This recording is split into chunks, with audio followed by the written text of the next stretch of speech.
Mom, I'm sorry. I've been thinking I might need to drop out of college. I just can't afford it anymore. What do you mean? Shouldn't you be able to get by with $3,000 a month? Isn't what I send you enough? Wait, Mom, you've never sent me anything, have you? Her shocking words hit me like a punch. I was sure I'd been sending her money every month. There was only one explanation for this.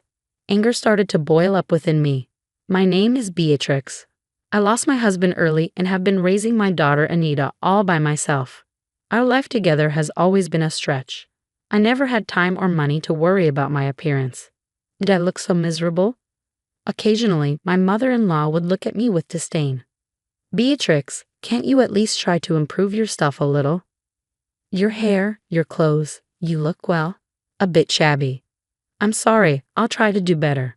It hurt to be criticized, but she was right. I had no choice but to accept her words. I never let myself get angry or snap back at her. In the spring of a certain year, my daughter Anita was accepted to her dream college. It was a far commute from home, so she decided to live on her own. Anita, I'll do my best to send you money, so you have to do your best to study. Don't push yourself too hard. Remember, your health comes first. Mom, that's my line. I'll work part-time too. Don't worry about sending you money. Her thoughtful words filled my heart. Anita had grown up to be such a kind child, even though our life had been tough compared to her friends and other families. I wanted to support Anita and make her college life as fulfilling as possible. I didn't want her to worry about money, so I worked harder than ever before. $3,000 a month, that was my goal. If I could send her that much, she wouldn't have to work a part-time job. My mother-in-law noticed my efforts and spoke to me. So you're sending money to Anita. Can you really afford it? I hope it doesn't mean less for us. You know we rely on your support. I had always been grateful to my father-in-law when he was alive, and after his death, I continued to support my in-laws out of gratitude. Don't worry, I've taken on more jobs, so I'll still be able to give you your share. Oh, I see. That's fine then. After losing my husband, my income was unstable, and I guess my mother-in-law was worried. I understood her concern, so I never thought about reducing my contribution to my in-laws. Supporting my in-laws and sending money to Anita, it was more than $3,000 in total. Still, I managed to send it all, even if it meant cutting back on my own food and clothing expenses. Working all day and night was tough, but the messages from Anita always encouraged me. Mom, I've made friends. Mom, there's this weird professor, but the class is so interesting. Mom, I didn't do well in class today and got scolded, but I'll keep trying. Reading such innocent messages from Anita, I could sense she was enjoying her college life. Any exhaustion I felt just blew away. I felt proud of myself, believing that my hard work was for her happiness. But over time, messages from Anita became less and less frequent. A few months later, her cheerful messages had stopped completely. Whenever I reached out with worry, she would only respond with a short, "I'm okay." Could it be that she was having so much fun at college that she had forgotten about her mother? Or maybe she had found a boyfriend and was focusing only on him. One day, when I was brooding over such thoughts, suddenly my phone rang. It was Anita. "Hello, Anita. What's up? You called suddenly." It was unusual for her to call. Maybe it was because we always have face-to-face conversations at home. But Anita rarely called, even after she started living alone in college. Most of her contact with me was through text messages. "Yeah, I'm sorry, Mom. What happened? Is there something wrong?" Anita sounded down. I could tell something was wrong, so I focused on her voice coming from my smartphone. I ran out of money. I'm thinking maybe I should quit college." "What?" Anita's words were so unexpected that I couldn't help raising my voice. "What do you mean you're out of money?" "I'm sorry. I tried my best." Anita's voice was trembling as if she was about to cry. I had been sending her $3,000 every month without fail. It wasn't enough for luxury, but she shouldn't be struggling to the point of having to quit college. She was also supposed to be working part-time. I never imagined that she would say she was out of money. Could she have gotten involved with some bad friends and skipped studying to spend all her money? I thought about it for a moment, then shook my head. That's not like Anita. "Anita, it's okay. Take a deep breath and tell me what happened." "Yeah, I was trying to make ends meet with rent, groceries, and what I made from my part-time job. I had to dip into my savings, and now that's all gone too. I'm sorry, Mom. I'm really sorry. Hold on a second. What about the money I send you every month? That should cover your rent and living expenses, right? No matter how I thought about it, the math didn't add up. If Anita was spending her salary and my remittances and even had to touch her savings, something was seriously wrong. But from her tone, she didn't seem to be lying. When I asked her, Anita seemed confused. Mom, you never sent me any money, did you? What did you just say? Anita's words were so shocking that I found myself shouting again. That's impossible. I've been sending you $3,000 every month. Did you check properly? Are you sure there's no money in your account? There's nothing. I've been keeping a close eye on my banking card. If you'd sent me that much money, I definitely would have noticed. The shock hit me like a punch to the head, making me feel dizzy. It was clear that Anita hadn't been receiving the money, and it was causing her a lot of trouble.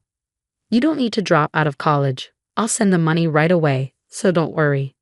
Do you have something to eat today? Are you okay? You're not getting sick, are you? I'm fine. I switched to a job where I get meals, and my friends have been worried about me. They've been sharing some food with me. That's great. You have good friends. We need to thank them next time. But Mom, you're already having a hard time. I don't want you to struggle anymore because of me. So that's why you didn't tell me until the situation got this critical. Thank you. But listen, seeing you in such a difficult situation is much worse. So please leave the rest to me. With that, Anita finally let out her emotions and started crying. I wondered when was the last time I heard her cry like this. After comforting Anita and hanging up the phone, I immediately took action.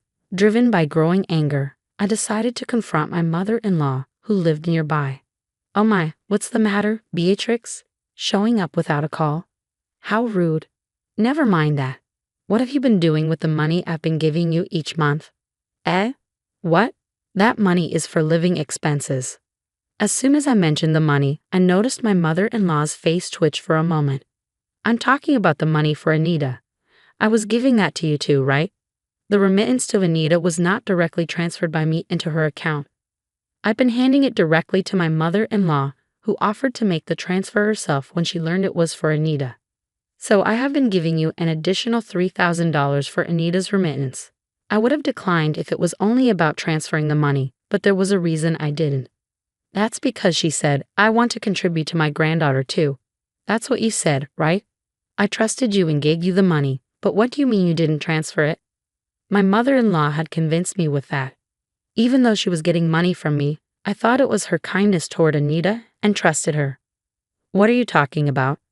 I've been transferring money to Anita's account every month. Yes, I have. Please stop lying so blatantly. Anita has told me that she never received any transfers. Oh my, for her to lie like that, what kind of child is she?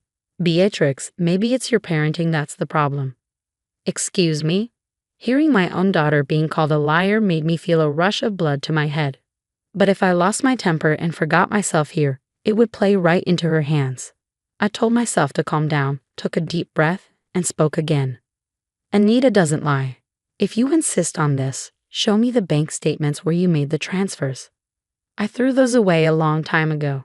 Listen, by checking Anita's account history, it's easy to see whether you really transferred the money or not. Even after knowing this, are you still going to call Anita a liar? Anyone could think of this, but when I said this, my mother-in-law seemed at a loss for words. She huffed again, muttering stubbornly under her breath. So persistent. I took a deep breath and said, if you insist that you transferred the money, we should let the police investigate. What? The police? The mention of the police made her previously defiant face turn pale. The police? Isn't that a bit dramatic? It's not. This is about money. You said you transferred it, but it didn't show up. That sounds like a crime to me. We need to get it properly investigated. I don't think we need to go that far. Well, then I'll contact them now. No, stop. I was wrong. As I pretended to call the police, she lunged to snatch the phone from my hands. She missed and stumbled, then fell down and started crying. I never expected the mere mention of the police to have such an effect. In reality, I wasn't sure if the police would do anything in a situation like this where it was obvious that a family member was involved. But the word police itself seemed to weigh heavily on her. Despite her sobbing, I felt nothing. Anita, who had tried so hard not to cry, was the one who had suffered. According to her subsequent confession, she had always loved shopping. She probably had a shopping addiction, although she didn't seem to realize it. She told me tearfully about how her husband had once cut up her credit cards and how difficult it was for her. As far as I can tell, it was entirely her own doing, but she didn't seem to understand that. I suspected something was off. My mother-in-law kept getting the same amount of money even after he passed away, but I started getting requests for money earlier than expected. That never happened when he was around because he never gave me any money. When I went grocery shopping, he would check all the receipts and I had to return every cent of the change. Can you believe that? It was awful. I felt so pitiful. I couldn't begin to understand what she thought was pitiful and didn't bother trying. In other words, when her husband was alive, he managed the household finances and kept her from having any extra money. When he was gone, I finally had some money. I started buying things I couldn't afford before, and well, I fell a little short. Then you mentioned sending money to Anita. So you took Anita's money. Do you realize that's theft? Theft? That sounds so awful. I was just borrowing it. Borrowing it with no intention of returning it? Anita suffered because of your selfishness. She's young. She can handle it. Caught off guard by her incomprehensible retort, I was at a loss for words. I've been deprived for so long. I couldn't buy anything I wanted, couldn't even go out to eat or travel. I had such a hard life. Young people can work and play as much as they want, so why shouldn't I take some money? I stood there speechless, staring at my mother-in-law as she cried and screamed. All I could think was that I had trusted this person. My father-in-law had done me many favors, but now that I think about it, I can't recall my mother-in-law ever being kind to me. However, when Anita was still a little girl, my mother-in-law did buy her various things, so I thought she was expressing affection for Anita in her own way, and I was relieved. Looking back, I suspect all that shopping was just to satisfy her own desires. I failed to see that and caused Anita unnecessary suffering. Such a gentle child. I can never regret it enough. Mother-in-law, no, Evelyn. I intentionally called her by her first name. I didn't want to think of her as my mother, even if it was just in-law. I cannot forgive you. After that, I sought free legal advice and did everything I could to recover the money, but you can't take from a person who has nothing. However, I had a trump card. Before my father-in-law passed away, he left me a will giving me the rights to his property.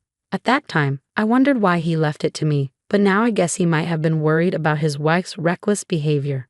Naturally, my mother-in-law demanded that I renounce the inheritance, but I firmly refused. I want to praise my past self for standing firm despite being severely criticized as a greedy daughter-in-law. No matter what they say, I felt that I couldn't disregard my father-in-law's feelings. I didn't know the reason or the circumstances, but maybe I felt something. So technically, the house and the land are mine, and my mother-in-law is just living there rent-free. I decided to sell the house. That meant the parasitic mother-in-law living there was in the way, so I contacted her parents. This contact information was secretly given to me by my father-in-law, just in case. I really admire his foresight. That's why it's such a shame he didn't have a good eye for women. I knew that my mother-in-law had always hated her own family, but the reason became clear when I contacted them. They were a traditional farming family with strong tendencies toward male chauvinism. A stranger like me called, and they listened with a suspicious attitude, but they gladly agreed to take in my mother-in-law. It seemed like they wanted free labor.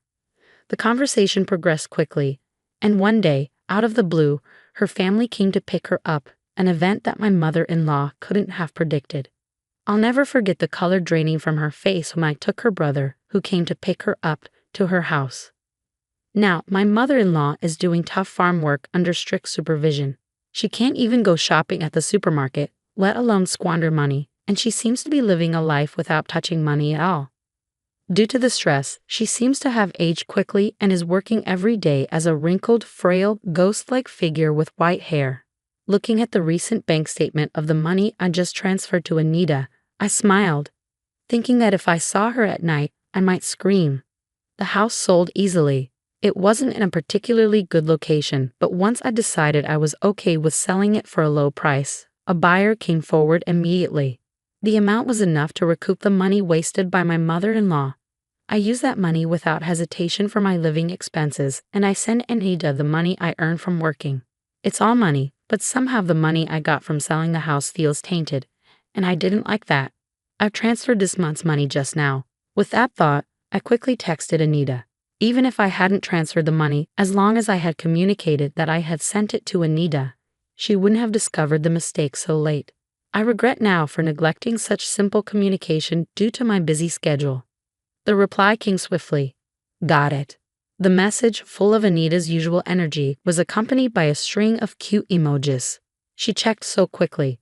But these days, it seems you can easily check your bank balance on your mobile phone. I don't understand it at all, so I can only admire the adaptability of the young. Since then, Anita started sending messages frequently again. With the money reliably reaching her, her life must have become stable. It's clear from her texts that she's energetically continuing college without quitting. While I was feeling pleased, another message arrived from Anita. Looking at it, my eyes widened and I broke into a grin. Mom, there's someone I want you to meet. I didn't expect this day to come. It was all worth it. I can't sit around. I need to prepare something good. I changed my plan and headed to a high-end supermarket I don't usually go to. Since I no longer have to send money to my mother-in-law, there's a bit more wiggle room in my life. I've even been able to quit a few of the jobs I was juggling. I wonder what kind of food my daughter's partner likes. With a bit of premature speculation, I laughed. In the near future, I plan to invite the fresh-faced couple to our home and treat them with the best hospitality I can muster.